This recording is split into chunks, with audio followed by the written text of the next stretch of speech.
अम्मा हाणे खत मूंखे ॾे, ऐं अदा जे हथनि जी ख़ुशबू सूंघे ॾिसां ऐं अदा जा लफ़्ज़ ॾिसां पंहिंजी अखियुनि सां। ॾे न अम्मा।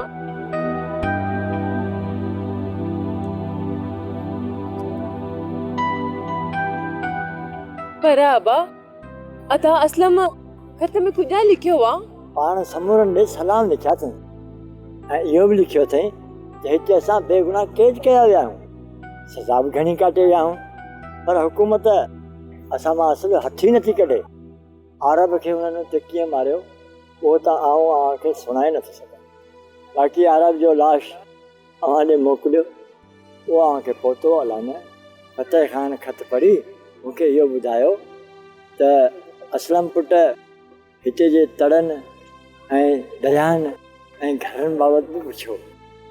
ख़ैरू सियाणी ऐं मलूक वारनि जे बारे में पुछा कई। अलाह कंदो त पंहिंजो बचो त ख़ुशि हूंदो। अलाह जा हथ हूंदा, अलाह कंदो मुंहिंजो असलम सुखियो सताबो हूंदो, वॾी जमार हूंदो। चल ख़ैर ख़ुशीअ सां हिन अंगण वरंदो। अबा पंहिंजा खत उते छो की नथा पुॼनि? उते ज़ालिम वेठा आहिनि, मासूम निगरनि खे कैद कयो वेठा आहिनि।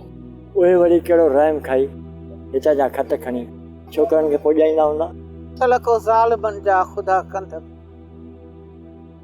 चल ॿेड़ी का ॿुॾे, चल हिननि जा कोट किरनि, असांजा बचड़ा अची असां सां मिलनि। हाओ अम्मा, पर अम्मा रब रहीम ऐं करीम आहे, असां जूं दुआऊं ज़रूर अघाईंदो। सारा इहो खत मूंखे ॾे, तां सीने लाए रख। हाओ अम्मा, भली वठ तूं। हिन में मुंहिंजे पुट असलम जा हाल अहवाल आहे।